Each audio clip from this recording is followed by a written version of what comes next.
Well, good evening, everyone. I'm Ali Malikzadeh, president of Roosevelt University. Welcome to today's conversation with Bill Kristol.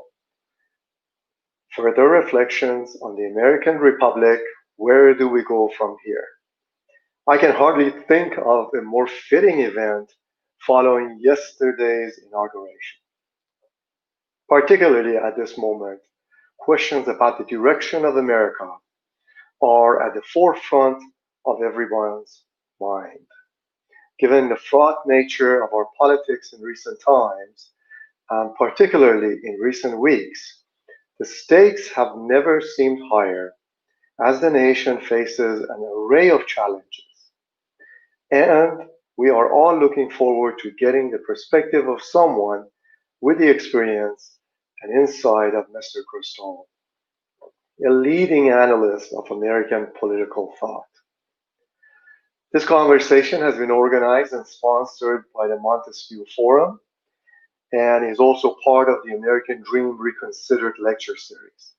I think it is important to call attention to these organizations and to our own mission as a university. Along with social and racial justice, we are committed to the life of the mind, to find higher ground from which to consider the problems of today in a way that provides greater insight. And it is through events such as these that we're able to do so.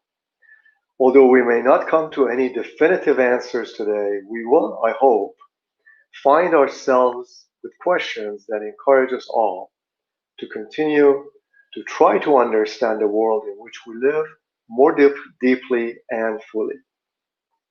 Now I would like to turn things over to Professor Stuart Warner, who heads the Montesquieu Forum. Stuart? Thank you, Ali. Welcome everyone to the Montesquieu Forum. This is an important event for us. This is the first time that we're going to be live streaming. Most of our activities are lectures and conferences that we record and put up on YouTube. These events are connected to classes that we have, so they're all done in the service of our undergraduates. We've had lectures on Homer, Herodotus, Plato, Maimonides, Alfarabi, Moses, the Book of Esther, Rousseau, Kant, Montesquieu, Tocqueville. We celebrated the 800th anniversary of the writing of the Magna Carta. We celebrated on August 28th, 2013, the 50th anniversary of Martin Luther King's I Have a Dream address. We celebrated the 60th anniversary of Brown v. Board of Education. The times in which we live, as President Ali pointed out, are somewhat momentous. So we thought right after the inauguration that we would have someone who would appear, who could comment knowingly and intelligently on these events. The Montesquieu Forum began 12 years ago with the Jack Miller Center coming to Roosevelt and offering a grant for programming that's related to the classical background of the American founding, since the founding fathers thought that Montesquieu was a significant figure in that founding, intellectually and practically. We thought that would be a very good name for the forum. Today, our guest is Bill Kristol, who's a friend of mine. So without further ado, there you are. I wish I were there, actually, back at Roosevelt. I had such a good time in that discussion with David Axelrod a couple of years ago, pre-COVID days, but this one. Pre-COVID, 2017. Bill has been to Roosevelt University on two occasions, one for an event in 2017 after the 2016 election, and we went out to dinner in Chinatown, and once a seminar on Jonathan Swift's Gulliver's Travels. So we went to Chinatown afterwards, and Bill, when I invited him, wrote me and said, well, can we go back to Chinatown? And at some point in the future, I promise we'll be able to do that. Bill received his doctorate from Harvard University in government. He wrote his dissertation on Tocqueville. He taught then at the University of Pennsylvania and at Harvard. He then turned to politics and eventually worked in the White House. He served the Secretary of Education, and he served the Vice President of the United States, which I think is a very heady thing. Bill continued in the political life by writing about politics, started the Weekly Standard, and is now running the Bulwark and other ventures involving political life. We really are thrilled to have you here. So maybe we can start in this way. It's fair to say that 2021 pretends to be an eventful year. It's the 700th anniversary of the passing away of Dante. So we honor him. It's the 300th anniversary of the publication of Montesquieu's Persian Letters, and that we celebrate. And it's even the 60th anniversary of the publication of John Rawls' Theory of Justice. All matters to talk about. But I think we have more pressing issues that implicate the whole temporal horizon of being human. Because we're forced to ask politically, socially, culturally, where are we now? And that leads us back to the question in the past, how did we get here? Which will project this into the future. Where are we going? So maybe we could start with this. Where are we? How do you assess our current political circumstance? We'll start with this small question. Okay. Well, thanks, Stuart. It's obviously good to be with you, if only virtually. But I look forward to taking you up on that, on the Chinese meal, and I'll be back in Chicago at some point, and I look forward to that. I like all these anniversaries. I hadn't really thought about, didn't know about those actually, and it reminds me. Our little grandchildren, on the other hand, are very struck by the fact that this is the 21st day of the 21st year of the 21st century, which is actually, when you think about it, it sounds a little. It doesn't happen that often, right? I mean, by definition, we won't be around for the 22nd day of the 22nd year of the 22nd century. So that is a once in a century thing. So it's a notable day, if only for that slightly weird numerical thing. Where are we? I mean, we don't. So the short answer I would say is, and I don't mean to be facetious, but we don't know, because we really haven't had so leaving aside all the other things that are happening in America and the world and the changes of technology and social media and politics and culture and society, if all those things were happening and our politics had been normal for the last 4 years, I'm just assuming that Trump decided not to run and there was a quote normal Republican candidate against Hillary Clinton, and one of them had won in 2016, and politics had chugged along the way it had been for the preceding decade, let's say. Even so, I think if we were sitting here, we would say we've got new challenges and new things to think about, and they're not quite manageable or resolvable on some of the old templates, regulation of, well, how is social media changing politics and life, and how is one regulated? What about the big cultural changes? What about the world that we're living in the 21st century, the rise of China? A lot of things just are very different from what they were. So that would already be the case. And the pandemic presumably would have happened regardless of who was president. And so dealing with that would have been a challenge. It's all much more of a challenge, or much more uncertain, because we've had Donald Trump as president, and I don't mean to particularly obsess about Trump. He's gone now as president, but I do think we just haven't had a president like that. I mean, literally, we haven't, in the sense that every preceding president had either been before he became president, been an elected official or a general in the U.S. Army, or a couple of cases cabinet officials. Trump came from outside politics, but more importantly, his attitude towards politics was, I would say, that of a demagogue, that of someone who didn't respect the institutions and norms. Not all the others have respected them as much as you and I might like, but they have mostly done so, certainly once they became president. Trump spent 4 years trashing a lot of those norms and weakening some of those institutions of liberal democracy, of constitutional self-government, in my opinion. He was defeated, and he's gone after a pretty amazing 2.5 months transition, but we made it through. But who knows? I mean, so who knows what the after effects of that are? We just haven't had that experiment. There's really no comparison. I can't think of a January 21st where we could be having a conversation, in 1993 or 2009. One can imagine a lot of comparable challenges, but never quite this situation where one of the two major parties has been very loyal to Trump. The other party in opposition, obviously, now has prevailed and now controls by very narrow margins both houses of Congress and the presidency. So I think we're at a time for testing, to say the least, because of and I think Biden said this quite well yesterday, because of all the challenges out there, the pandemic, the economy, the extremism that's kind of been unleashed, the hatreds really that have been unleashed, the conspiracy theorizing, which has always been around in America. All these things have been around some. They've never been quite as strong, perhaps, as they are today, and all together at the same time. And so I think that really puts us in a really unusual situation. You mentioned loyalty. What exactly is the role of loyalty in political life? It keeps being brought out in various forms, especially loyalty to party. And that seems to be behind the phenomenon, which is Donald Trump. In some measure, he's managed to garner an astonishing amount of loyalty.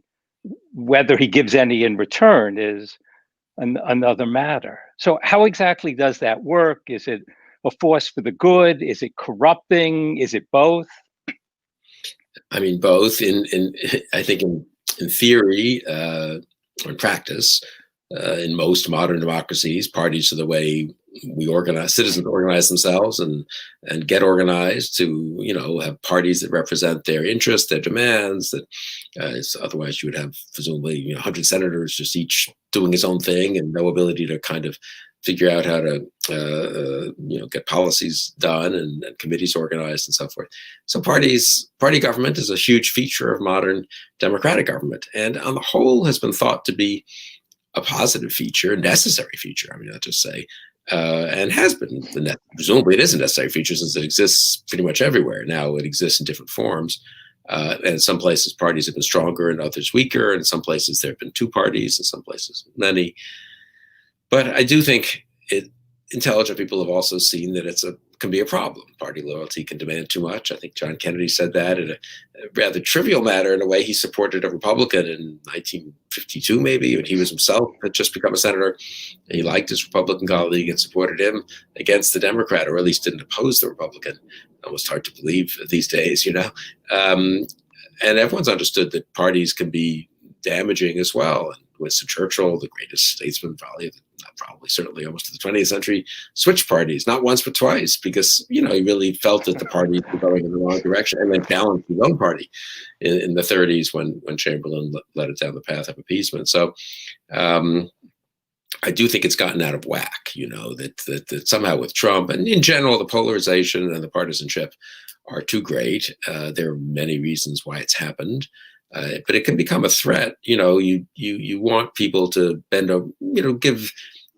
you don't want people to be free agents. So there's a certain party loyalty that's admirable, and you sometimes swallow hard and do something because it's kind of important to keep the group together and support your leader, even if he's wrong in a particular case. But it's gotten, with Trump especially, the number of people who say privately, gee, I don't think this is good, but I kind of have to vote for it or against it. I mean, that's so much higher than I've ever seen, let me just say, in my 35 years in Washington. There's always a little bit of that. Now that's gone, and the degree and the lack of courage, I would say, in standing up to Trump by people who not only know better, but probably wouldn't pay much of a price, or what's the worst price they'd pay? They might lose their seat. That's been a little astonishing and depressing, honestly. So Madison, as you know, at the beginning of Federalist Number 10, concerns himself with factions. That's the big question, because he doesn't imagine, nor does anybody else, I think, imagine in 1787 having parties. So the question is how to meld factions into a federal form of government. And he thinks we can't get rid of the cause of factions because it's self-interest, which attaches itself to reason. So the only thing we could deal with are the effects of it. And faction can only be dealt with within faction itself. And he thinks by having a more extensive republic, which he takes over from books 9 and 10 of Montesquieu's The Spirit of Laws. So our party politics has by any measure become hyper-partisan.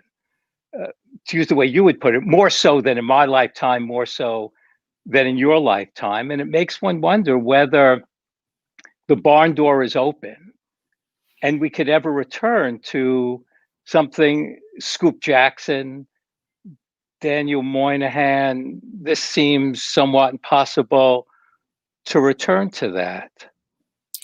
So what are the instruments that I was struck by the fact that the Republican Party at the National Convention had no platform. Yeah, that's striking. I was also struck by the fact that very few people worried themselves about this. To have a party, you need a party platform because you're serving the party.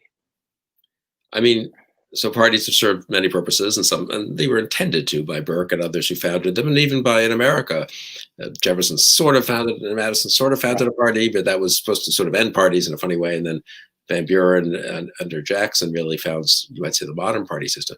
I'd say two of the virtues of parties were supposed to be, and were for much of our history, they would cut across other cleavages. So if you had slavery and you had the chance of a civil war, it was sort of useful to have parties that might tie together Northerners and Southerners on other issues if you didn't want the single split to become so deep on slavery and the extension of slavery, the expansion of slavery, that you would risk a civil war. And in fact, the predicate to the Civil War is the collapse of the Whig Party in particular, which was a party that had Northerners and Southerners and had famously shepherded some of the major compromises of the first half of the 19th century that had averted civil war. So one reason you want parties is to mitigate social and cultural and other economic cleavages.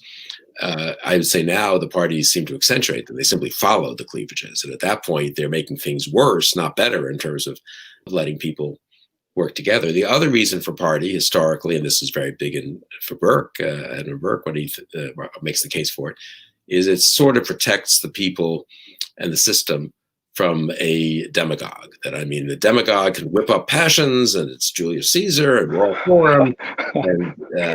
And parties are sort of more boring and more instrumental, and they have party leaders, and there's a group at the top, and you don't get quite as powerful a figure alone, no man on a horse, when it's party government is sort of the opposite of this kind of patriot king, I think was the phrase that Burke reacted against, that Bolingbroke used.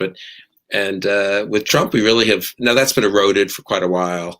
The rise of what Jeff Toulas calls the rhetorical presidency, and the rise of mass media, and a million reasons why you might say the parties have checked their presidents and their leaders a little less than they used to, and have become just their instruments. But when a party is just the instrument of a leader, and a pretty demagogic leader, and when a party reflects and intensifies the divisions in society rather than sort of cutting across them in some ways, then it is hard to see what good the party is doing, if you want to put it that way. I mean, it's making things worse, not better. And so now, having said that, how one fixes it, so to speak, there's no magic wand, but there are interesting reform proposals in terms of elections and organizational Congress. There are a lot of practical things one could do to try to depolarize a little bit, try to open the parties up a little bit. And I'd say finally, it's not, the Democratic Party is more like the parties that we're used to. It's got Bernie Sanders, and it's got, some pretty moderate business, well, Joe Biden and others. It's got pro-business Democrats, and it's got, much more Democratic Socialists, as like a small group, but active. It's got very dovish foreign policy types and pretty centrist foreign policy types. The Republican Party used to have this similar kind of compilation, and still does in some sense, but they all got so subsumed by Trump. Now maybe he was a one-off. I mean, that's the big question, right? Yeah. Maybe he goes away and things restore themselves. But I don't think you can just move on. You have to kind of come to grips with what's happened for 4 years. So how did we get to Trump? I remember, this goes back, God, 40. It's very bad when you say this goes back 40 years. Yeah, right. It's terrible. But in for dime, in for dollar, when MTV, the music television network, started 40 years ago, I was struck by the videos they had because of how quickly they went from one scene to another. You couldn't stay fixed on any one moment. There was a sense almost of impatience, and it was deeply kaleidoscopic. My sense of Donald Trump, whatever one thinks of what he's done or what he hasn't done, he's the first kaleidoscopic president. And this, I think, is captured by this idea that he's always changing what the news cycle is. He's always determining what it is. But at every moment, there's something new. The New York Times printed, I think it was yesterday or the day before, a list of all of the individuals and institutions that Trump had criticized on his Twitter feed. You, this shouldn't be a surprise, figured prominently. There's a long list of, but this ever-changing thing where one can't fix on one thing. There's always something to get to next, always something to get to next. I don't think somebody like that was possible prior to the advent of social media in all of the forms that we have. You think there's something to that, or no, or? No, I think there's a lot to that. I mean, I guess I'd argue sort of two ways, which cut against each other a little bit. But I mean, one is, it is in some way flukish that he ran for president, became the nominee, won the presidency, didn't change when he was president. I mean, each of those things could have been different, and maybe we'd be looking at quite a different situation. So one shouldn't underestimate the importance of contingency in history, and it didn't have to be this way. He's an unusual character. I mean, so famous, such a celebrity, national TV show for 14 years that really made everyone know him and think that he knew what he was doing in terms of business, and then a fractured field and a desire for change, and he gets lucky in having, I'd say, a Bush as his main opponent in the primary, and then a Clinton in the general. So it's sort of like he embodies change. The others are literally relatives of people who've most recently been president. And so, there's a lot of luck and a lot of fortuitousness, I guess, in what happened. Having said that, that doesn't preclude that one can then look and see what made this possible, even if it wasn't inevitable. And I think one thing that, I think the change in the media climate is extremely important, the change in the culture, the society, the rewarding of a kind of vulgarity and demagoguery it happened before, but it was sort of constrained. Joe McCarthy could be a senator and cause a lot of trouble for 3-4 years. Others could be regional, demagogues on particular issues. Race always lent itself to that, of course. But it sort of was limited regionally, or it was a one issue kind of thing. Trump was really, in that respect, somewhat new. And then, of course, just becoming president just made it so much more powerful. I come back, if Trump had lost, which he almost did in 2016, I think probably people might have moved on. We would have said that was kind of weird. That was sort of a narrow miss. But I'm not sure that, the next Republican nominee wouldn't have just been, I don't know, some normal senator or governor, right? And we wouldn't have had a Trumpified politics. So I think we have a bit of a, it's a bit of a chicken and egg, obviously, but a lot of circumstances produced Trump. Trump then really accentuated their effects. I mean, really made, if Trump, him being president, tweeting for 4 years, demagoguing, attacking people personally, and in really, ways that wouldn't have been tolerated even 10, 20 years ago. All of that has now compounded the effect. The conspiracy theorizing, I think that's a very big deal, which you just get so unmoored from reality. And it's one thing, there have always been conspiracy theories, wacky things in America, everywhere, but never reinforced really by a president. Occasionally tolerated on the fringes by a president, but never reinforced. I'm thinking President Obama, who I voted against him both times. In 2008, when he came out, he had attended a church of Jeremiah Wright, who was a somewhat sympathetic to Farrakhan type minister. It said a few things that were pretty incendiary, seemed to have toyed with the notion that 9/11 was an inside job. He had to repudiate him. and and pretty forcefully. And so that was not so long ago, right? And you couldn't sort of afford to even seem to be have in the past kind of been associated too much with that. And you had to make clear that's not going to happen going forward. And I know President Obama didn't have any real, did stick to his repudiation, you might say. Trump has had no problem being, associating with, legitimizing, hanging out with people who would make Farrakhan look like a rather moderate kind of demagogue, I would say, and conspiracy monger. So, and again, it's one thing if a senator hangs out with someone, a member of Congress, another thing if a president. I would say finally, I mean, the social media, MTV, of course, was a cable, I guess, television station. That it used to be cable TV. That was one change. And then radio. I mean, people forget in the 30s, I believe this is true. I haven't looked this up personally, but I heard this.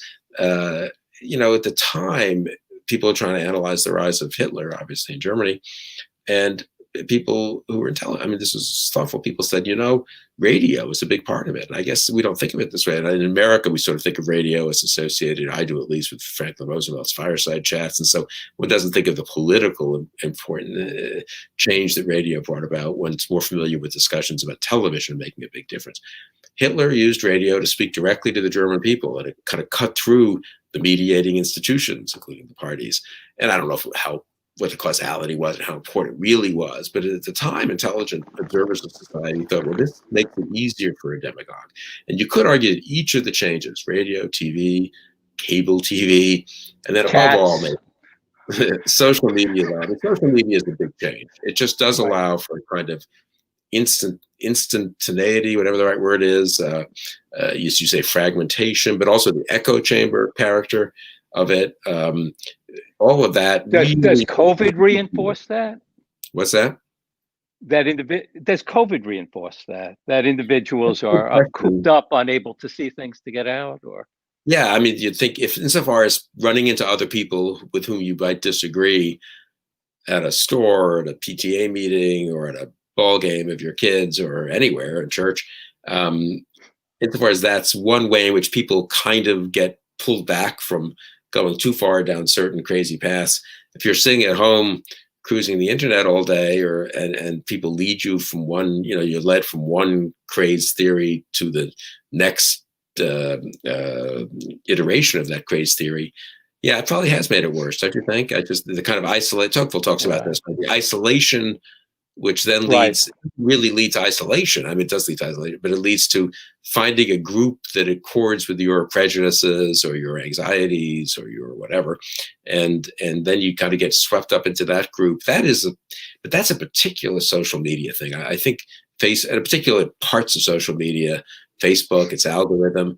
One thing I'm very convinced of is we need to be serious in terms of going forward, have a real public policy debate about the right way to regulate or at least these things. You can't, I mean, my colleague Jonathan Last put it well. I thought you can't just assume that, well, this is kind of how it grew up and this is sort of the state of nature. This is the Wild West of social media. Right. So, and we're not going to do anything about it. And that doesn't mean we certainly can't get rid of it, and we certainly shouldn't. And it does a lot of good things, and you have to be careful with the role of government and so forth. But I think the attitude that it's all going to take care of itself is not healthy, actually.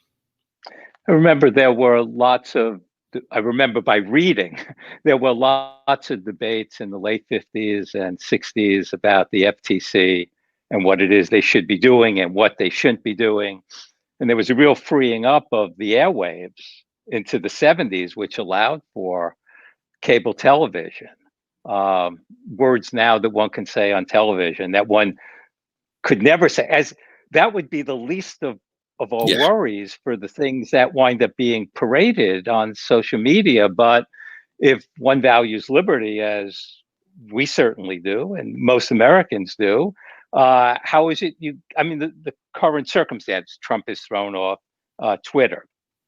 Allies are thrown off Twitter. Amazon Web Services denies use to Parler and other things. It seems to be both a threat to liberty. On the other hand, it seems to encourage kind of madness that has no limit and leads to something like January 6th.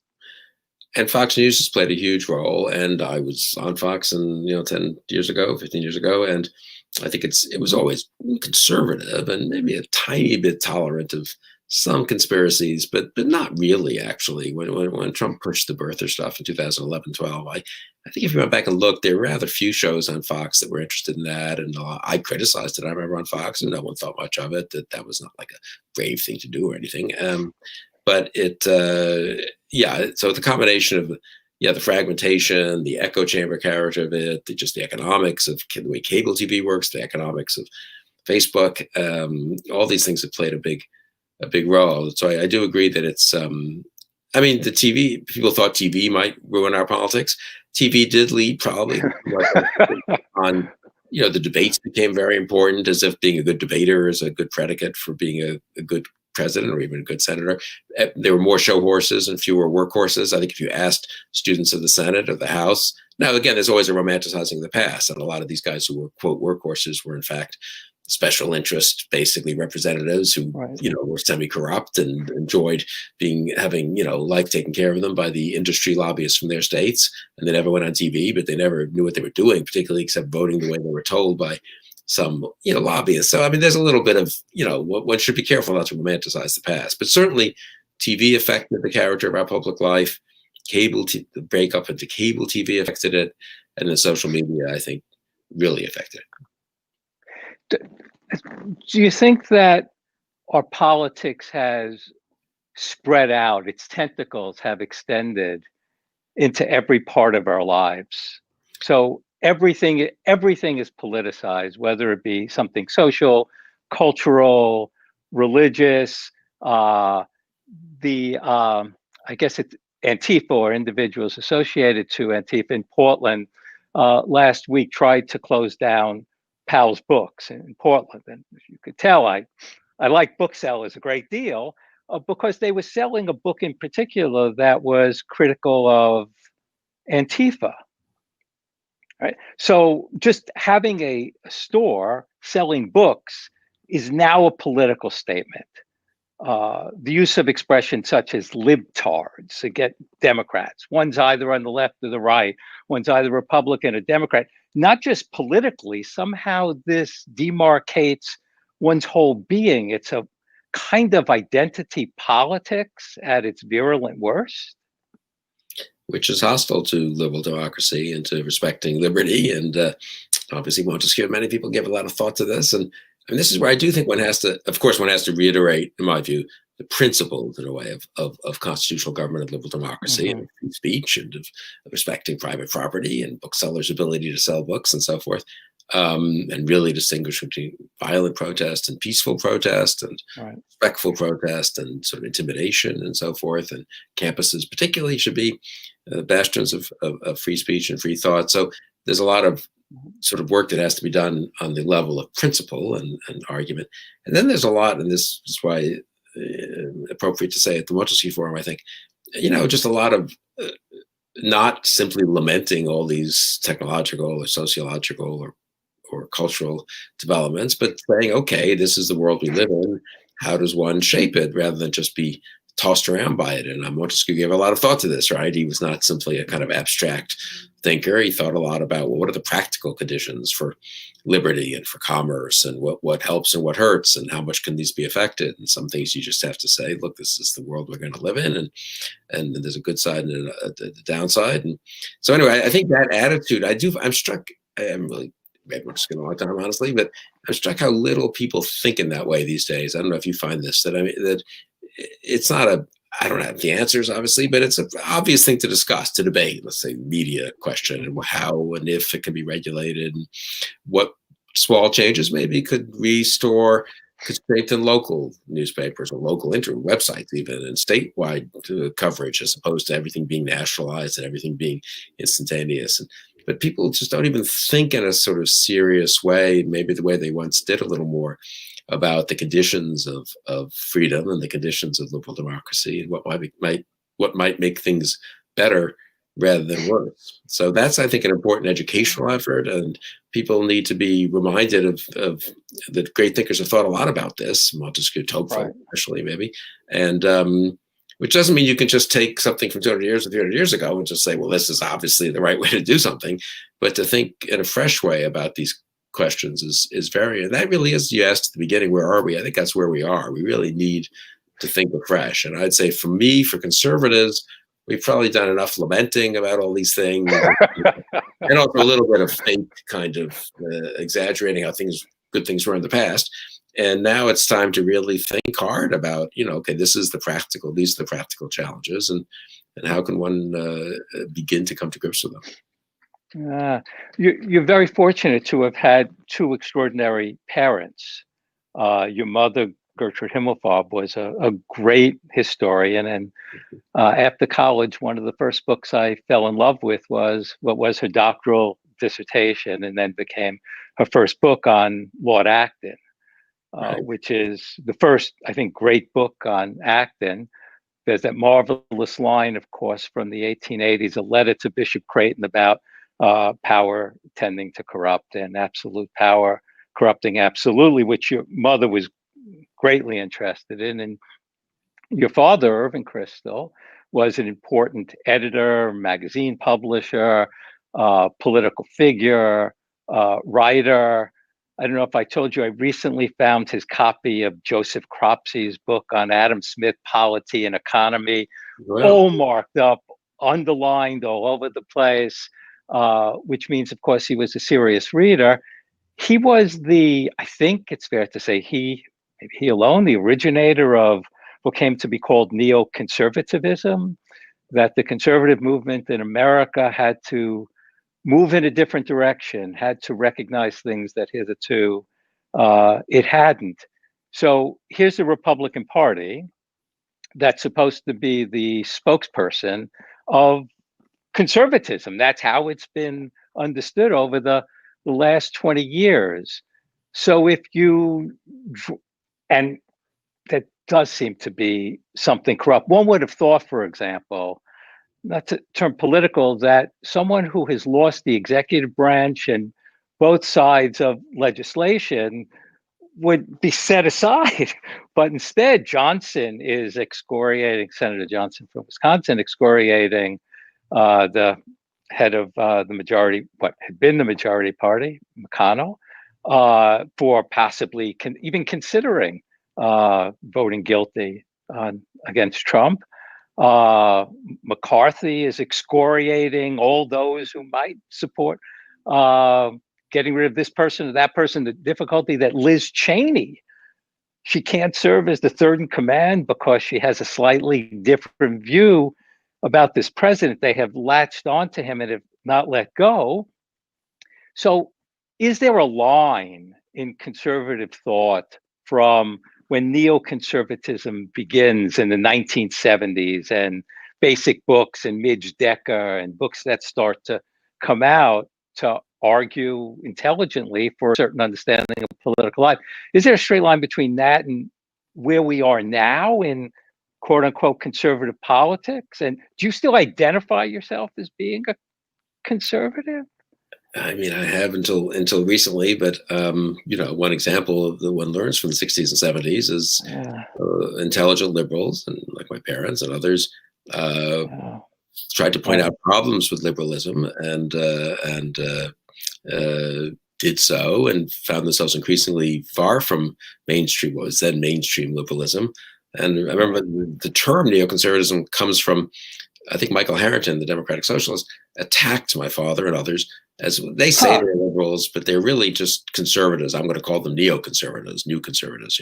I didn't know that. Yeah, that's around 72 or 3. And my father wrote an essay, which you can find in one of the volumes of his essays, saying, okay, fine, you know what? If he wants to call me that, I'll just accept the term. And so I'm a neoconservative. I'm the only one probably right now. And then there were many, many more. Then he describes this kind of amusingly in an introductory essay, autobiographical essay on the idea of neoconservatism, autobiography of an idea, which has a nice autobiographical essay by him. So, yeah, I mean, but look, that was an attempt to defend liberal democracy, to defend to part of the effort, as you well know, your teachers were involved in this, as were mine. I mean, to revive an understanding of the founding and appreciation of them. Thinkers like Tocqueville, that was so important.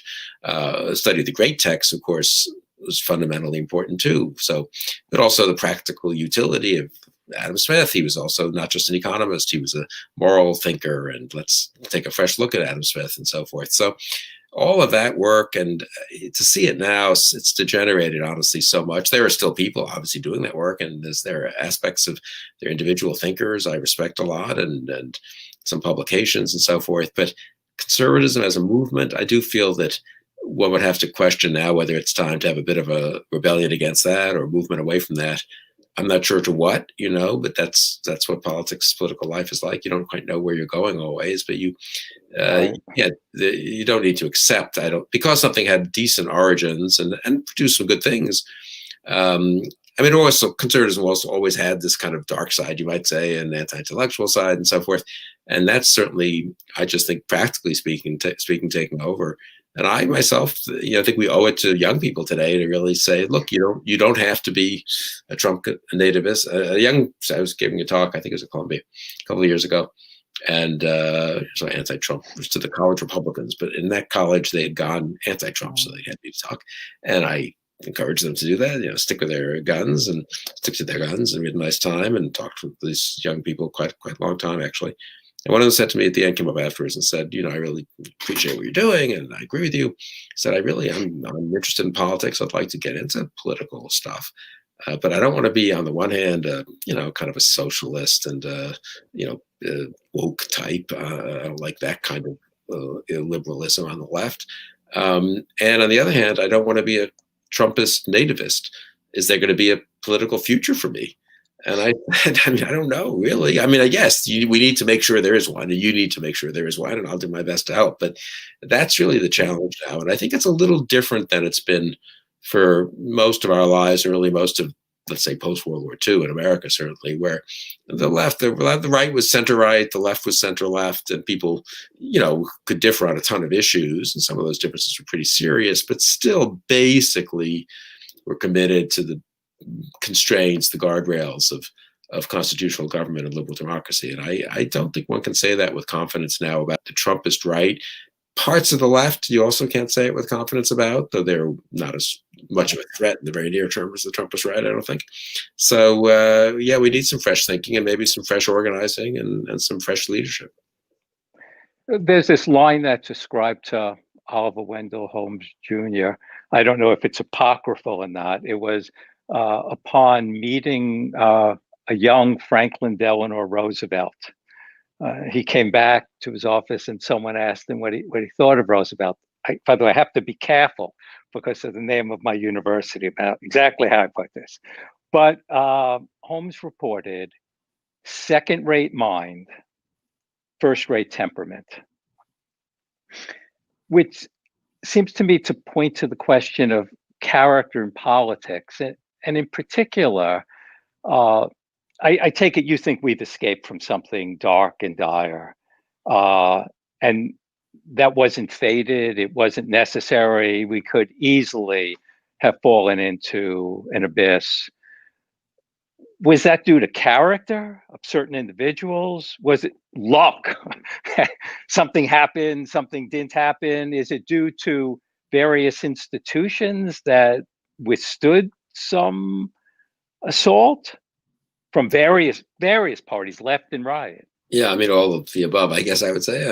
I'm not sure we've escaped. We've had a respite, perhaps. And I do think a second term of Trump would have been very problematic for liberal democracy, certainly for conservatism and any hope of saving that or the Republican Party. And so that for me, that's a good thing. And the institutions, some of them held very well. I do think you could look, you can be grateful to the founders for the separation of powers, for an independent judiciary, for limiting the power of the executive. There are a few things we could do to strengthen that, strengthen those limits, but also federalism, free market, civil society. If you think about all the ways in which it's hard for us to collapse in the way that an Argentina could collapse, or Venezuela, or Hungary even, we have an awful lot, a rich forest of institutions that don't just, fall over because some president or some governor or some senator, for that matter, tell you, I want to do this, or you should do that. So in that respect, we're,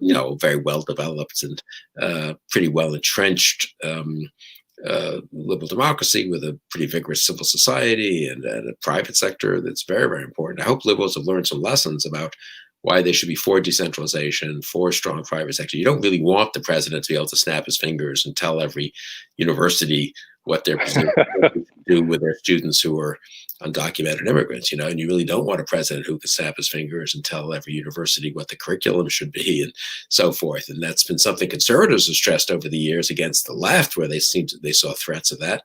But we need to stress it against both sides. So, I do think there's a lot of accidents in what happened. Some strong institutions. The institution that collapsed was the Republican Party, and Congress, which really collapsed as a result of the Republican Party collapsing, as they controlled Congress. It's a little hard to know which way the causality goes there. I think most of the others held up pretty well. Tocqueville describes, the legal system in the U.S. and the law and the courts, and there's a lot of. I myself have been a big critic of legalism and of certain developments in the legal profession. You can't run the whole country according to a kind of legalistic mindset. On the other hand, it turned out to be pretty useful to have a lot of built-in respect for the courts, deference to the courts and the legal process, kind of formalism almost of, this is how things are going to work, and you're going to certify the votes on this day. And if you're a local official, this is what you should do. And when you think about those people standing up against the pressure there, that was it was personal character. So I totally agree that character matters, but it was also tradition and also a certain kind of inculcated respect for these forms. And I'm not going to be the person who suddenly overturns something that's been happening for 150 years in terms of electors being pretty faithful to what the voters wanted and so forth. So it is an interesting case study. I think people will study this for a while in the ways in which liberal democracy works and doesn't work. And this is where I think there's plenty to build on. It's not like we have to create something in 1945 in Europe, from the rubble. But there are also, we've seen real flaws and real problems. Some of them are political, some of them are social and cultural, harder to deal with, therefore, presumably, but not impossible to deal with. Your comments remind me about your teacher, Harvey Mansfield, this wonderful, wonderful book on statesmanship and party politics about Edmund Burke, and really ultimately the notion of an opposition that's not an enemy. And many of his very fine essays on the importance of formalism and certain forms into which human beings fit in and are able to comport themselves. He also wrote a book on manliness. And I bring this up. I was talking to a friend of mine and a friend of yours, Randall Hendrickson, just the other day. And we were talking about Westerns, movies, and sort of the quiet, dignified individual. I think he used Gary Cooper as the example, as somehow representative of what it means to be a man. That seems to have gone south. If you think of the boisterousness, the loudness, the vulgarity, the in-your-face character of a good deal of political life, that seems to be almost the mark of the culture of politics these days on television. Everyone is screaming at each other. Yeah. What do you make of that? There's always been some of that. And obviously the Western, in a funny way, so there's actually Paul Cantor, our friend, teaches at UVA, and I've done conversations with him that people can watch on there. Who's been at Roosevelt talking about Shakespeare's Tempest. Right. So he's also a great student of popular culture as well as Shakespeare, and a big fan of the Western, and has a whole analysis of this. And it's a wonderful essay I really recommend to people by a man who died fairly young in the late 50s, Robert Warshaw.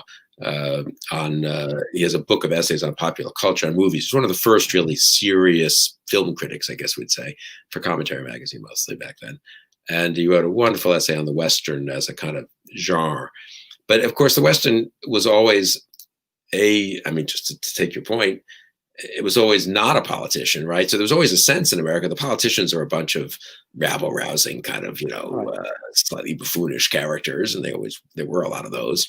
Right. But we also need a different type to keep society together, and that's the sort of the Western hero who's not going to go pander to the crowd. In fact, stands up against the crowd famously in High Noon and so forth, and has a certain kind of inner sense of dignity and honor, which is a little unclear where he gets that from, since it's not really reflected in the overall culture. And then there's also the tragedy of the Western. I mean, most of the Western movies end with a kind of Western hero riding off into the sunset, because there's not really room for him once you get the rule of law and civilization. He's kind of the external character who makes it possible to set up, a peaceful city where, you're not going to need the Western hero to intervene. And look, America, we did then. This is not just mythical. I mean, this is sort of part of the history. But either way, you weren't. I mean, either the Western character, he was to be admired. Maybe you didn't expect that kind of person to still be around quite as much. I did think after 9/11, I've got to say, in terms of the people who came to the fore in fighting some of those wars, but also at home in terms of a lot of the efforts to deal with this threat, the new world. There were a lot of impressive people, both very young people who obviously volunteered for the military and for other things, but also people whom I'd never heard of, certainly, who I met, who were mid-career in the military and elsewhere, State Department, who just turned out to be impressive. The funny thing about Trump is I would have said, I don't know, in 2012, 2014, 2015, that in some ways I was heartened by the character of an awful lot of people I met, including in government, but in the private sector. The contrary, in a way. Can you mention who? I was thinking of asking you that. You've met so many people. Well, who's really impressed you? I will get to. Okay, I'll say a couple, but that we've all been lamenting, God knows, for a long time, not stupidly, I don't think. The worries about the decline of the family and the decline of education and Alan Bloom and this and that, and how we're going to have people. And then you look at what we did in places and fighting in tough situations without great leadership, actually, from the very top, I would say. And the kinds of, these people who came from broken families and grew up watching MTV and all the stuff that conservatives are sort of critical of, and didn't get didn't have the kind of good education when they were reading the McGuffey's Readers and all that. These young men and women turned out to be pretty impressive.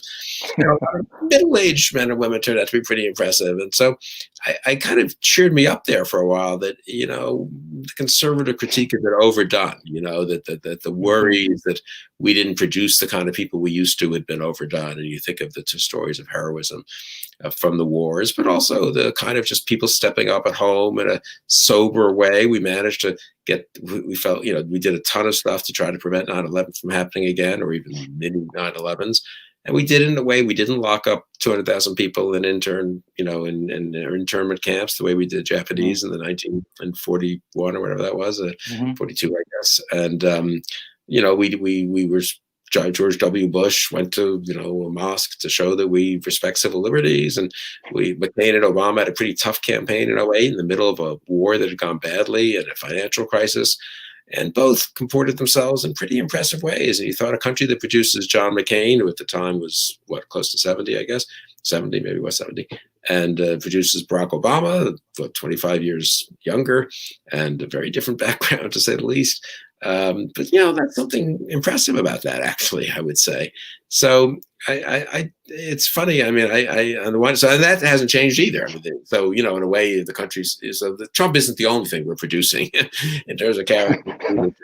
But I do think, unfortunately, we're not seeing, I mean, and Biden in some ways, incidentally, you could say, has turned out to be more impressive than perhaps a lot of us might have thought 20 years ago. So, anyway, it's very hard to, these generalizations can be overdone, and cultures can produce very admirable men and women at the same time that they produce pretty unappealing ones. Let me ask you one more question, then we'll take up questions from the audience. This is the first time I'm doing this. I assume my chat will be filled up with questions by my colleague, Andy Trees, who's monitoring all of this. So you're very fond of quoting, for good reason, a line in Tocqueville's Democracy in America about the superiority of American women. I'll tell you something that strikes me. This doesn't strike me, but by point of contrast, at Roosevelt University, our provost, Lois Becker, woman, my dean, Cammie McBride, a woman, my chair, Gina Picola, a woman. And the truth is, I don't really care that they're women. All I care about is that they do a really good job and know what they're doing. It's just taken for granted, it really is, at least I'm affected by the fact that for the first time in the nation's history, we have, if not a president, a vice president who's a woman.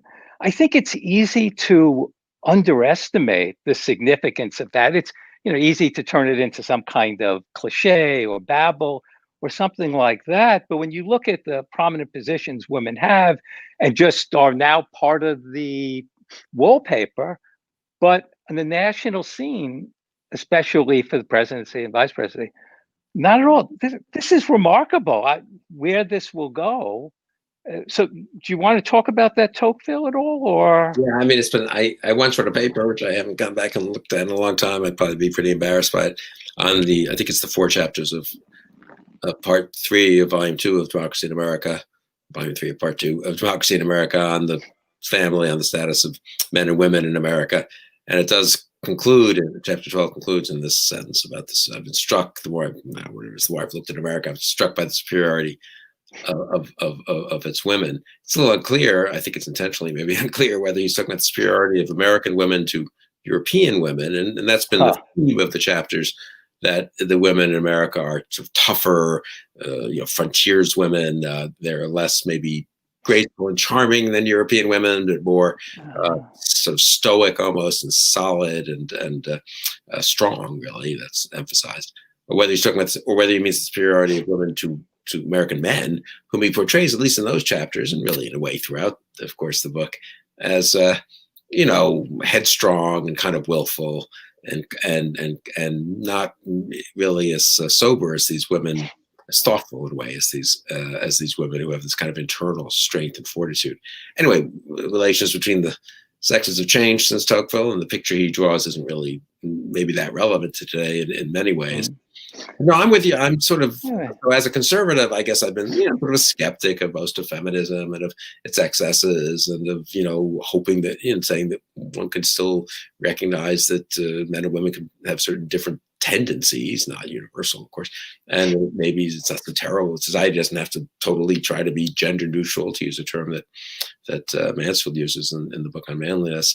But I've got to say, I was the comment, I suppose, adjusted to social trends here, and changed my mind about some of these things. And I'm much friendlier to the notion that it's been really a good thing for the country that we've had this liberation, if you want, of women. I wouldn't embrace all the doctrines of women's liberation and the kind of analysis of culture and society and gender that they have sometimes been based on. But as a practical matter, yes, I also found it moving to see Kamala Harris yesterday, and in many institutions that I'm part of, and organizations that I'm part of.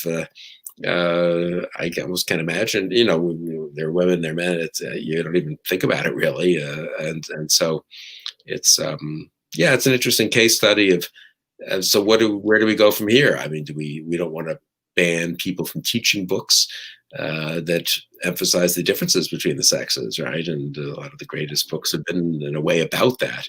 We might want to say that it doesn't obtain quite today the way it did then, but there's still a lot to learn, presumably, from reading these plays and texts and poetry and so forth. But on the other hand, I'm less down on sort of the both of the feminist revolution, the sexual revolution, I guess. I mean, just all the changes in sex and gender roles that I think conservatives have been very concerned about, not foolishly, and very. It's good to have people saying, "Wait a second, is this really? Are there parts of this that are doing some damage?" But I think the kind of total almost, oh my God, everything's falling apart, everything's just collapsing, yearning for the good old days. It's just not going to happen. I mean, and it shouldn't happen. And they weren't so good. I wouldn't support going back to the kinds of practices that obtained. Really, when you read about them now, you kind of almost can't believe them. That Dietrich Sklar, who was my main teacher, and is but she was the sort of the other main political theorist at Harvard. Michael also was there too for a while, and then went to Princeton. And but she was on my dissertation committee, and I took a tough seminar from her and so forth.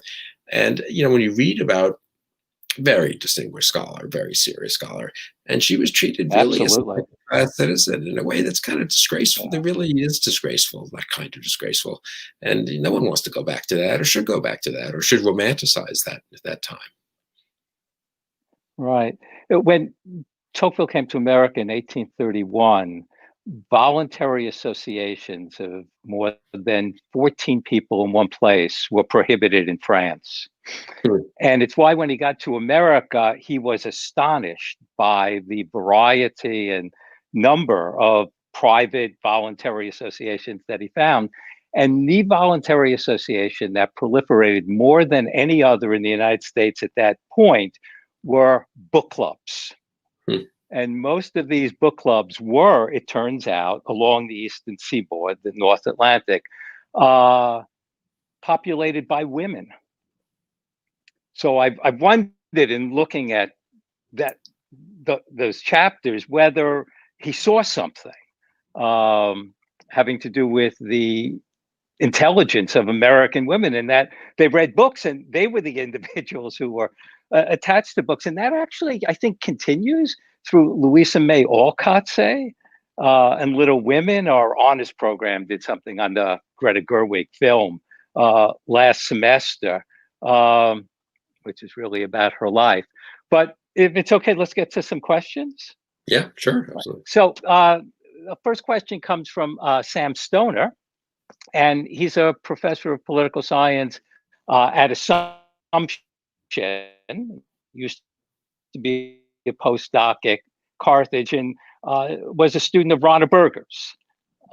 And coming back right now, and he asked, is the reemergence of nationalism problematic development for a liberal and democratic republic?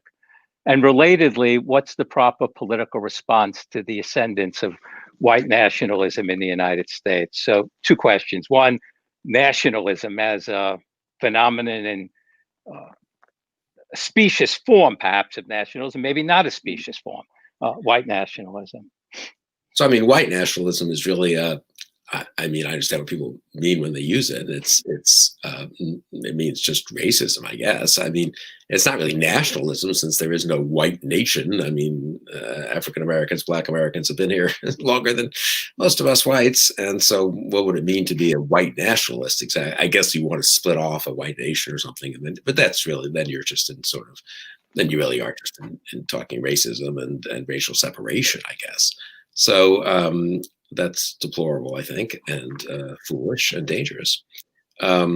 Nationalism as a thing has been much studied by many serious political scientists, political theorists, obviously, and it can mean anything from patriotism or from an acceptance that the world will remain divided into nation states and not become, we won't have a world government, and maybe that's a good thing, incidentally, and or to, to a kind of almost xenophobic, hatred and disdain of other countries, and pride in your nation, which is healthy, but can really become a kind of silly. Tocqueville discusses this actually, the kind of the Americans' excessive pride in themselves, and I get, so at times, and over the last 40 years, I've been on the side of defending the nation state and its its dignity in a way and its worth, as opposed to excessive universalism, feeling like the United Nations can take care of all our problems. But on the other hand, I don't have any problem condemning the kind of Trumpian nationalism, and I think the term has just been appropriated in a way that doesn't mean anything. I mean, they're not interested in defending the actual nation of the United States the way it is. They don't like the nation of the United States the way it is. They want it to go back to something, Trump himself, making America great again, to something it was. And that's not so fine. We can then debate what they want to change, but they're no more pro-US than the liberals who like multicultural US, which is kind of the US we're living in, incidentally. So, I mean, the term, I think, has become really a cover for a kind of nativism and xenophobia and really racism and bigotry at this point, which isn't to say that I can't imagine myself, I can imagine 10 years from now saying, no, I don't think the UN we should defer to the UN on this matter of foreign policy, or the WHO, the World Health Organization, did make mistakes on COVID, doesn't excuse the Trump administration's mistakes, and they were bullied by the Chinese, and we need to be serious about restructuring these international organizations so we don't simply follow along when they make a terrible judgment. I mean, we need to, one problem with the Trump years is it's very hard to have a grown up, if I can say, discussion about these things. You're either sort of a quote, a nationalist or a globalist. It's so idiotic. I'll just say finally, since I thought a little about the nationalism thing, a lot of it is just fake also. I mean, we are not going to live in a world in the 21st century in which borders are shut, in which we shouldn't want to, incidentally, in which vaccine that's made with a German company isn't going to be used in the US and vice versa, in which we're going to shut down, a kind of global trading system. I don't buy that for a minute. I think the people who say they're for it aren't really for it. Even they're for it, just whipping up a lot of resentments and anxieties about globalization and cultural changes, some of which are real, many of which I guess are real, some of which are legitimate in a way, or understandable, maybe is the better way to put it. But anyway, so I think the term has gotten a huge amount of baggage, and probably better if we just forgot about it and just discussed, what particular things what level of immigration should we have? What level of trade? Where should we cut back on some of free trade? But I mean, a guy I know slightly who I don't care for really, Yoram Hazony, wrote this book, The Virtue of Nationalism. And that's just silly. I mean, every national movement, every form of nation state is just great. I mean, it's not a virtue. There are nation states that are admirable, and there are nation states that are really have done terrible things. My son, who's 27 and lives in Texas, texted me today, tell me he has an appointment to get his vaccine tomorrow. He's 27. Yeah. What about the old man? In any case, we have some questions from some of our students. Liz Moreno, who is a graduate student in computer science and has taken lots of philosophy classes, asks, what has Trump done on the world stage? Is it recoverable? What problems do we face? How can we return to? So, what was our position, and what should be our position? So, I mean, our position, was tricky anyway. It's not like everything was great in 2016. It's not like it would be great in 2021, even if we'd had the kind of presidency I would have liked over the last 4 years. So we shouldn't, again, maybe exaggerate how great things were, and we avoided some of the worst implications, I think, of Trump's policies. Partly because there were some guardrails here at home, quite a lot actually, when you think about it. I mean, one of the things about the Ukraine impeachment, everyone's forgotten about his impeachment over that, is how much different people in the State Department and the intelligence community prevented Trump from doing what he wanted, which was kind of extorting from a foreign leader some dirt, or creating some dirt, inventing some dirt on Joe Biden and Hunter Biden and all that. So Trump didn't get to do a lot of what he said he wanted to do. Who knows how serious he really was even about a lot of these foreign policy issues. And I do think a lot of our allies felt 4 years, we can just sort of put up with this, and we just have to kind of make our way through it. NATO is too valuable. The international trading system is too valuable. These other international institutions and relationships to the Asia security situation is too important to sort of get put off because Trump says something stupid or threatens to do something. I actually weirdly give our allies a fair amount of credit for as a matter of actual statesmanship. You're running a little, medium-sized country maybe, or a little country, and the U.S. is the big guy, and suddenly we're saying this and that. It's not the easiest thing to have maneuvered through the last 4 years without falling into Putin's lap or China's lap, or just letting your own citizenry become anti-U.S. as Trump insults them. And I give Merkel and Macron and Abe in Japan and others credit for sort of getting us to where I think the system is still pretty intact and can be restored, but it also needs to be rethought and renewed and refreshed. And China in particular is just a different kind of challenge than anything we had from once the Soviet Union collapsed for the subsequent 10, really 20 years, I would say. So that requires all kinds of fresh thinking. Some of Trump's instincts on China that it was a problem weren't wrong, but the policies were mostly foolish, and the deeds didn't match the rhetoric mostly. So, and then we do need a strong. So one thing I was saying, we were talking earlier about people who one admired. I was very struck during the impeachment in the end of 2019, the House hearings on Ukraine, the first impeachment. we had a lot of witnesses, right, who testified. Senior Foreign Service officers, Marie Yovanovitch, Fiona Hill, Alexander Vindman, people mid-career in the military, others. They were pretty impressive. I remember thinking to myself at one point, leaving aside, I agreed with them mostly, but leaving that aside, almost, our system, they were educated here mostly. A lot of them, some of them were immigrants, but they'd come when they were young. They moved up through the government system here, whether it was in the Foreign Service or the military, or in some cases the intelligence community. And, they seem to have a moral compass. They seem to be intelligent and capable. They seem to have represented the U.S. pretty well abroad. And then they stood up mostly to Trump in different ways, and some publicly, some more quietly. So I think, but those things don't just happen. Obviously, we had a pretty complex, a lot of money and time and effort invested in building up a kind of infrastructure suitable to a world power. And if you think the world's going to be fine without the U.S. being a strong world power, then you don't care. But I think that's a foolish view. And if you think it's kind of important that we play the role, something like the role we played from really 1947 or 8 on for till now, that also takes some. So there's got to be some rebuilding, some investment, some fresh thinking. I'm not sure the Foreign Service system is perfect. It probably needs to be changed. It's sort of running the way it did 40 years ago. But having said that, watching those people, I thought, it hasn't been people make fun of the U.S. We're so uninterested in history. We're not really very good at running the world. We're a bunch of provincials and all. But I wouldn't say that's the impression you got watching those hearings. And I do think, so building on what we've done and appreciating what we've done, I think is very important going forward. Right. Let me put two questions together that are of a piece with each other from two of our students, Ellie Kurt, who has a lovely cat, I should say, that I see on Zoom twice a week, asked, the Republican Party has strayed far from the original Burkean sense of conservatism. Can the Republican Party even still be considered to be a conservative body? Has the definition of conservatism evolved to something entirely different and unconnected?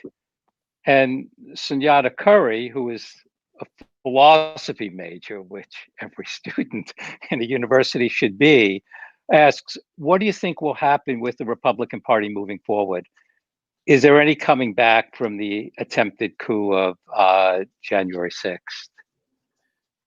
Yeah, so I not everyone should be a philosophy major, if we can be honest here. Some people should make a living to support the philosophy majors, but though some philosophy majors have done very well, of course, and liberal education is a good basis for a career too. So it's a complicated thing. Who knows? I don't know if it can come back. Politics is pretty changeable and variable. And so I would never say never in this kind of case. The party went in a certain direction for the last 5-6 years. It could go back presumably in another direction for 5-6 years. It might take a little while. And but recovering from the capitulation to Trump, I do think is a tough thing. And I'm slightly on the pessimistic side of seeing a quick sort of recovery of the Republican Party to something I would like that much. And a recovery of the conservative movement, which I think what's been exposed there, and I alluded to this earlier, maybe is not just that it was much more open to kind of demagogic populism and nativism than I would have hoped, but it just had become sort of dumbed down over time and become sort of formulaic, honestly. And so there wasn't the kind of fresh thinking we need. Burke was a great conservative. He became a hero of conservatives. He was himself, I think this is correct, a Whig, not a Tory, which is to say we would say the more liberal party in Britain mostly. Mm-hmm. He was a hero of British liberals in the 19th century. The great early biographies of Burke, I think the collections of his works and stuff are done by literally liberals with a capital L, liberal party types, and liberals with a small L too. And so we should remember that part of Burke. And he also famously said, didn't he, that, reform is part of, you have to conserve, traditions are very important and so forth.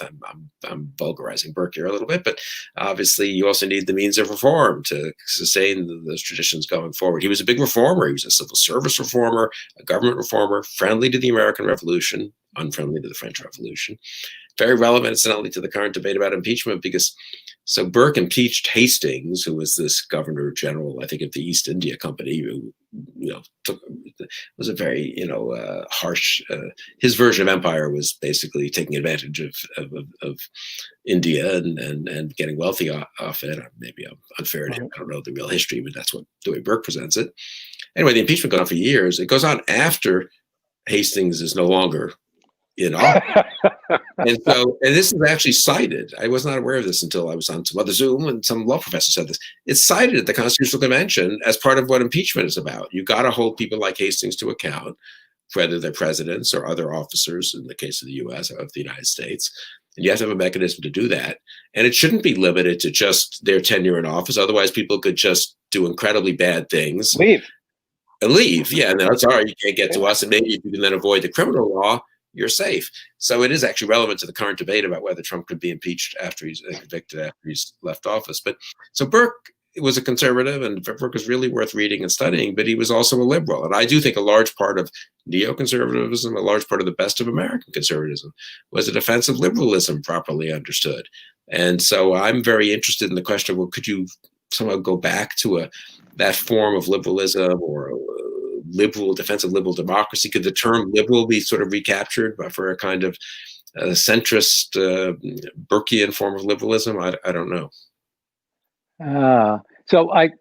Tom Friedman was on CNN, I don't know, a month or so ago, and he claimed that America's liberal democracy depends on having two strong parties.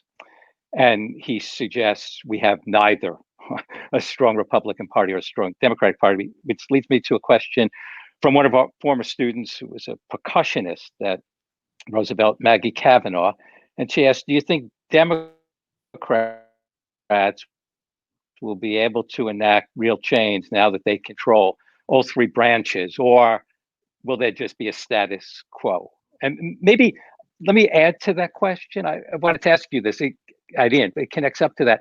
Whether we're in an interregnum, that is, are we betwixt in between something, however we characterize it, and something still to come, or is where we are what's to come? And I think that's some form of the question. Democrats have three branches of government, and one is divided 50-50, but they have the final vote in the vice president. Yeah, you were going in and out just a tad there, but I think sorry. Yeah. No, I got the question though. Yeah.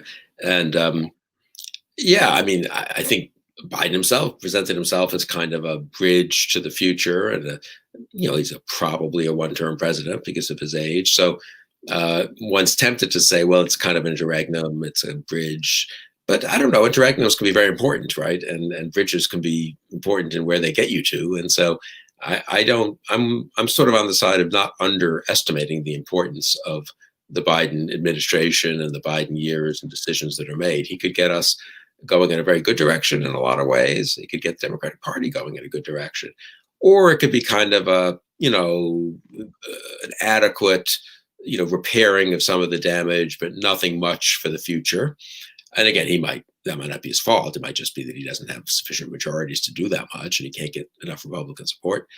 Or it could be a failed administration. So I think the range of options is very great. But I would say that I don't quite buy the argument that inevitably that Biden sort of doesn't go down as a very important president. He could do a lot of very important things. He might just be a one-term president, maybe not. People live longer and are healthier these days. One hopes, But even or he could have an heir who takes over and does a lot of things. So I think it's important. I put it this way: I think it's very important for the country, from my point of view, that Biden is a successful president, at least for a while. I mean, I think if everything's falling apart 3 months from now, if the government turns out to be inept, that it can't even improve the distribution of the vaccine, which you mentioned, if the economy doesn't recover some, if it doesn't seem like, if extremism gets worse, not better, if Biden's facing rebellions from his left and defections from his administration, and the Republicans are going crazy and Trump is in the saddle, that's a very depressing and worrisome picture, not an impossible one, obviously. If, on the other hand, he's kind of succeeding, the vaccines are there, we're recovering from the pandemic, the economy's coming back, he's kind of in charge of what I would regard as a reasonably sensible Democratic Party. And if maybe then the Republicans are forced to be a little more sensible, it's a very different picture of the future. There are a million gradations in between, obviously. But so I think it's an important year or two. I really don't, and it can't be taken for granted that it's all going to go smoothly, to say nothing of foreign policy threats and a million other things. Okay. Can we keep you through a few more questions? Yeah. All right. So Alex Limonowski. I would say normally, I've got to go home, or the garage. Well, I have to get the car to the garage, or I have a dinner appointment. But all these excuses don't work anymore. Friends try to treat each other courteously. Try. So, Alex Limonowski, who was a philosophy major at Roosevelt and got his PhD at Tulane University, wrote his dissertation on Lucretius. Wow. He asks, if conservatives do begin to redefine themselves in reaction against Trump-style republicanism, what role do you think religion will play, either in policies or in terms of individual character? It's a huge question. And I think, look, many intelligent people have thought a lot about the relation of religion and liberal democracy and the healthy ways in which religion, and Tocqueville discusses this, can check, guide, you might say, people in their independence and their isolated individualism and their focus on material well-being, and check a little bit that from going totally dominating their lives and so forth. On the other hand, we've also seen, obviously many, many times in human history, that religion isn't always such a happy story in terms of its political effects.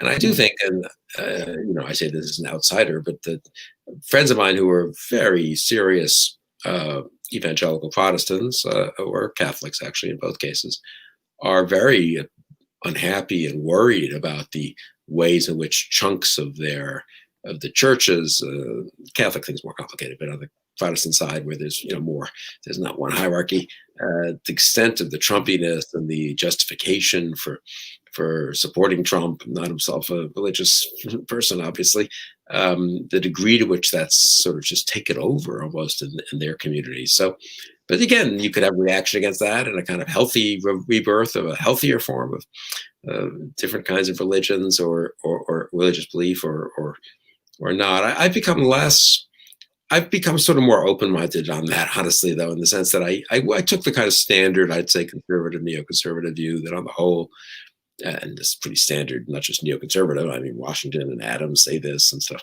religious belief is just so crucial to check the obvious tendencies of a modern commercial society towards materialism, towards individualism, towards a kind of atomism, towards short-term gratification, that we should be so to speak, friendlier to religion in the public square. I'm more ambivalent about that now. I do really see the case for, religious liberty is very important, and liberty is very important, and not assuming that people who invoke religion are necessarily doing so in good faith, so to speak, or sincerely, or correctly. And maybe it's also the case, again, getting back to these characters that one watched at the impeachment and stuff. I don't know what their private religious views were, nor their quasi-public religious observance was. But, it turns out you can have a lot of impressive people who perhaps aren't, things change, right? And what supported certain virtues in the past, isn't necessarily the same thing that supports them going forward. And an awful lot of admirable and impressive people weren't particularly devout and aren't. And so I'm become a little uncertain, I guess, about that. It seems to me, this isn't something we control, right? So what can one do? One can make sure, really do think that keeping the lines between religion and politics, I'm more struck by the case for that. Also letting people, defending religious liberty as well. And I think those are doable things. And there are tensions between religious liberty and other rights, but I think that's mostly manageable. So, but I'm a little less convinced that, and there may be other ways than religion, qua religion, to get people to think of self-interest well understood, or interest well understood, as opposed to simply becoming, trapped in the present. So I'm really uncertain about that. Maybe we could take up one more question. We have many, but let's take up one, and we could end with this. Dan Zurich asks, how do we ever get to a spot where we have a party that can be socially liberal and fiscally conservative? And how can that party ever get the backing to compete with the two-party system?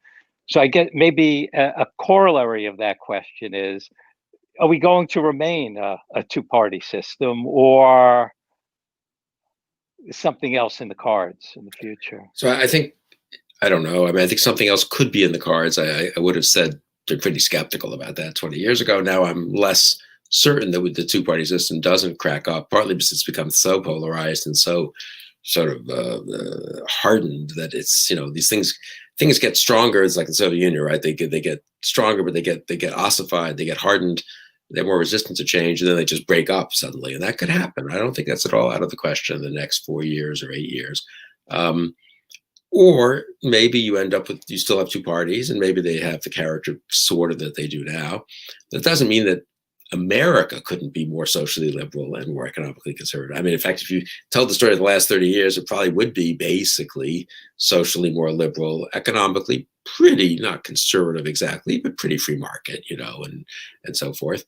And neither party embodied both of those things, but the way things worked out in the battle between the parties, and in terms of, and also the effects of other branches like the Supreme Court, but that's also a product of the parties in a way, you know, worked out to where the questioner might wish. So you don't necessarily have to have a party that embodies everything you want. You need to have a system that works out these policies in ways that allows for some compromise and some victories in one area and defeats in another. So I'm not sure I can imagine a 3-4 party system in which there is that kind of party in the middle. That has its pluses, but also its minuses. I mean, again, you really, the incentives to a two-party system are pretty strong here. And I'm wary about encouraging too much. I have a lot of friends who want to start a third party and all this. You don't really want to, I mean, look, if there are 3 parties and one of them is Trumpist, nativist right, and one is, you know, identity politics left, I'll be in that centrist party and we'll do our best to win. But you can't count that you win every election, or you could be an alliance maybe. We don't have a parliamentary system though. So, Right. you know, I hate the idea of like once every 3 or 4 times, the Trumpist nativist party just wins. It'd be better to have 2 sensible parties and you could live with either of them winning, but wishing doesn't make it so. And so I'm very open-minded and just uncertain about where we go in terms of 2 parties, more parties, or weaker parties, or maybe the best you have is a sort of centrist bloc or coalition, formal or informal, in general or on particular issues that can work with both parties. That would be much healthier, I think, and that might be a way forward. So I do think, though, I'll answer the question just in closing in this broader way. I do think it's a time not just of cultural uncertainty and foreign policy uncertainty and you know, uncertainty about people like Trump and our social media and so forth, but institutionally too. I mean, things could change. Things that we've taken for granted for a long time could change. I just think you don't get all these changes over here and everything stays exactly the same here, right? So there's a kind of effect. And so I don't rule out that a lot of what's in the political science textbooks will be outdated, could change over the next decade, and then it could change for the worse, it could change for the best, so for the better. So again, it's an interesting time, I think, for young people in particular to be getting into politics. I mean, often you get into politics and, you know, there are these 2 trains going down tracks and you kind of jump on and you try to work on the, you know, help the side you're on, so, or 2 teams, you know, fighting, whatever. But I feel that this is a time of real uncertainty, and people can make a difference and break away from, in a sense, just signing up for one team or another. And you're the reserve running back on this team, and you're the, you know, the linebacker on that team. And, you know, but really there's not clear how many teams they're going to be and how they're going to be put together and what sport they're going to be playing even. So I think it's an interesting time to study politics, an interesting time to be involved in politics. It's a dangerous time and a risky time and a somewhat daunting time. But I suppose that's the flip side of it, you know, being also at the time of a kind of opportunity to really shape things for the 21st century.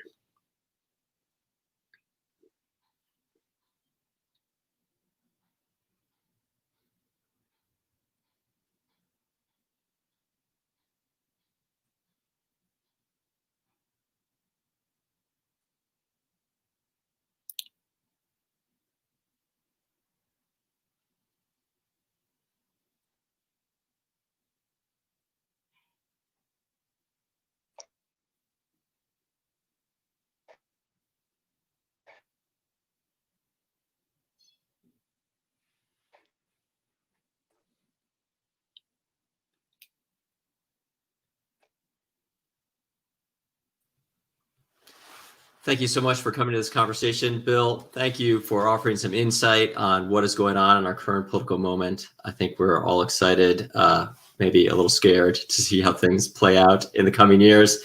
Thank you to everyone who tuned in today. We will post a link as well, so you can see a recording of this at a later time. But thanks very much to the Montesquieu Forum, the American Dream Reconsidered Conference for Organizees. And thanks again, Bill, for coming in. My pleasure. I look forward to getting there in person soon, I hope.